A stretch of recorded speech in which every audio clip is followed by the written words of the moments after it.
proceed to the guys who are online. We'll take hands. First hand. Good evening, Jake. Congratulations on the loss. Jake, just ask, where do you think you lost this game today? And also, must be a little bit sad for you, the Curry Cup side, losing last night. Yeah. She's having a full go tonight, eh? Jeez, today. Yeah, look. I mean, it is what it is, you know. I don't think we're ever going to win that game.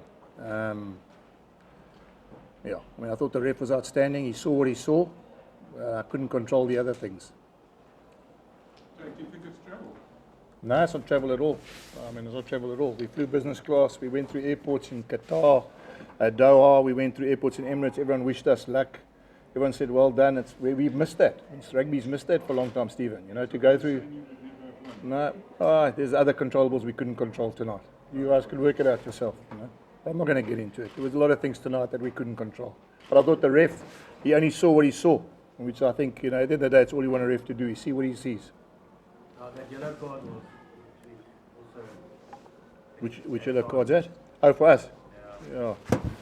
But as I said, I'm repeating myself, guys, and I don't want to get into the whole thing. I'm just telling you, there were things tonight that we couldn't control, and we're never going to control them. And I've told the players that we're going to have to just put our heads down, and when those things change, then we'll be okay. Yeah. Do you think there's anything that the guys could have done differently? First half, you wanted to try Yeah. and a lot of opportunities. Yeah, look, I think from a rugby point of view, Ashfaq, I think we should have maybe been up more at half time. I think we had so much territory there and we didn't finish. And as I said, the referee saw what he saw, and I'm happy with that. You know, if he saw certain things on the field and he blew it like that, I'm happy with that, you know.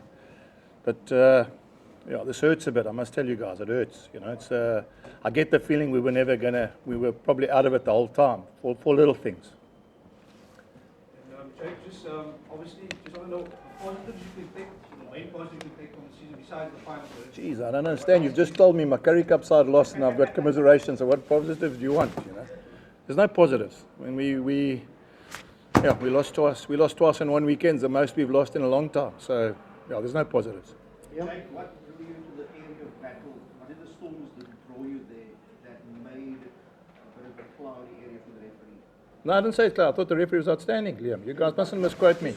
I thought the referee was outstanding. I thought what he saw, he blew. And I'm happy with that. I can never argue with the referee. If you see that and you blow it, no problem. Okay, what did the Stormers do well? Oh, look, I think they just kept building pressure. You know, they kept building pressure, and you know, the game was never going to go away from them until the same today. 15-12 Leicester against Saracens. Last week 15-10 or whatever it was, 17-15. It's one of those games at the end. And I just think they kept building pressure. And as I said, the longer that pressure lasted and the certain things we couldn't control got away from us, you know. Yeah, sorry, Stephen. Sorry, in the first half, you guys dominated territory. Yeah. Yeah. That's possibly where you lost it. No, listen, I'm again, guys. I mean, I'm here to tell you, we had our chances. We should have, from a rugby point of view, I can't complain. We had enough chances in the beginning to finish the game. And I say finish it, not win it, but finish those things off. We didn't, you know. I just say right just before half time, they got into a half, they got a penalty for offsides. We got into the half about 6 times, they never got a penalty for offsides. So, can't control those things. I mean, it's not up to the referee, is it? So. Stephen, then Heinz. Jake, do you think that your career was a big factor in the outcome? To be fair, Dion, I'm going to be honest with you, I didn't even watch that contest, you know. I'm honest with you. I didn't, you know, he's a good player, and, you know, I thought Ulrich played well, and I thought Arnu played well tonight. So, you know, I think when you're a coach, you don't really look at the other opposition. I think you basically just look at your own team, and I'm not saying that, I mean, I'm not... Put it another way, the breakdowns in the first half. Yeah, well, look, it wasn't just him, it was Kitsy as well. I thought Kitsy was outstanding at the breakdown too, you know. And as I said to you, there were times, you know, you don't want to sound like a whinger, and I've got to teach my players to be humble when we lose. Now I sit here and I want to be a whinger. So there were a couple of times they went for the ball, they missed it, they came back and got it again, and they got rewarded, you know. Now, that's fine. If the referee sees that, that's great. But I'm repeating myself, and I don't think you guys are understanding. There are other things I couldn't control that I'm never going to be able to control, and when I can control those things, then we'll win. But I can't control those things now, not from the Bulls. Heinz. Jacob, I know it's a painful loss, but just in terms of the broader ecosystem, do you believe this was a significant night for South African rugby in general? Yeah. And were you privileged to be a part of this new chapter? Yeah, it's fantastic. I think, to be fair, this is like old Curry Cup rugby for me. I was driving in the bus, it felt like I was watching Curry Cup again. And maybe I'm older than you guys, I'm 60 now. So I used to see this when Nas was playing, and it felt like, blue flags, etc. And it felt like a Curry Cup game for me. Now, I know it's not, and I'm happy URC, and I'm fantastic. I think the two teams playing here have done wonders for our country. I'm talking about from a rugby point of view. I mean, let's be fair, guys. 10 weeks ago, we thought it was a terrible competition. Now, all of a sudden, look what's happened outside there. It's fantastic, So the model and the project. I mean, I can see everyone's happy. I mean, it's fantastic. So yeah, I mean, it was from a rugby spectacle. I mean, that's what we want. We want people to come back and almost relive what we were when we were young.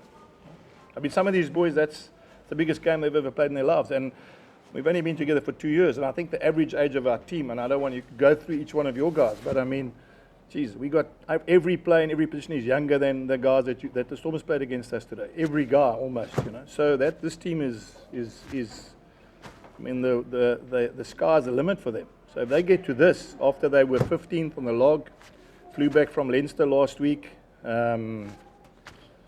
played in every Curry Cup game as well, unlike the other provinces that thought the Curry Cup was like a development tournament. That's what we're going to have to do next year. Next week, and this sounds odd, but next week I'll be sitting here next year this time, and we're going to have to play Saracens away in a European Cup game. Now, how the hell are you going to do that after a game like this?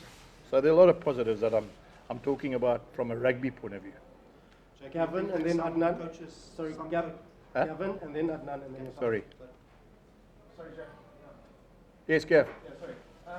Jake, I just remember earlier in the year you went on about and I was completely agree with you, that South African rugby maybe not doing enough to make sure that the South African players stay here. It's too easy to become a Springbok if you base those. Well, it shouldn't be allowed, Gav. Yeah, and one of the big triumphs of having these two teams is the fact that we've got so many players playing overseas. So, I mean, that makes it an extra sort of an achievement. I mean, do you think that South African rugby should be doing more? I mean, at the moment, it's just too easy. Yeah. No, well, you know my views on that. I don't think you should allow a guy to play overseas and come back and be a Springbok. I think it cheapens everything that everyone ever stood for. And I know that you guys look at me and go, but you were the Bok coach. I had to get Monty back from overseas. So the reality is quite simple, guys. I mean, why would you stay in South Africa? If I asked every single guy, you go and work in London and double your salary in pounds, you're going to stay here and work here. Why would you do that? And you can still come to rugby and play for South Africa. I mean, there's no. So don't get me on that, because I think you can build a team now, and this young team that I've just told you about, in 2 years' time, they could all disappear. So how does a franchise, and that's what I always tell you guys, how do we make franchises stronger? Now, yes, it's lovely to see that, and obviously I'm excited. But how do I know these guys are going to be in the change room in 4 years' time when I'm telling them, listen, trust me, in 4 years' time we're going to demolish everybody when I've got no hold on them? So, but that's a different thing altogether. As I said, again, I can't control that from the Bulls. A lot of things that you can't control at SA Rugby from the Bulls. So yeah, just the word on Doggo and the Stormers, obviously they were also not given a chance at the start. Well, I don't know about that. I mean, you've got 5 World Cup Springboks and 9 guys in the Springbok side, and you're making out as though you've got no chance. When we were 5, we lost 5 games out of 6. We were 15th on the log. We don't have one Springbok. If they picked the team tomorrow, we wouldn't have one guy in the team. You told me you'd start in the first 23 for South Africa. So, taking another way from Dobbo, I mean, I also think you mustn't be blinded by the fact that I'd love 5 World Cup winning Springboks and 4 Oaks in the Springbok camp tomorrow. So, but well done to him. I'm very happy. He said he wants to beat me, so he's beaten me. So, yeah. No, I'm saying, well, that's good luck, guys. I mean, I'm going to be humble too. I mean, well done to him. It's lacquer for them, And I'm putting things in context for you. We've got a young team. I've been together with this team. They've won trophies. They've won every playoff we've almost played in. This is one of the ones we lost. And now I'm going to sit here and tell you guys the end of the world. But, geez, it hurts, eh? It hurts. Yes? Yep, no. It was answered. Oh, was it? Okay. One last question from the floor. Gavin? Yeah.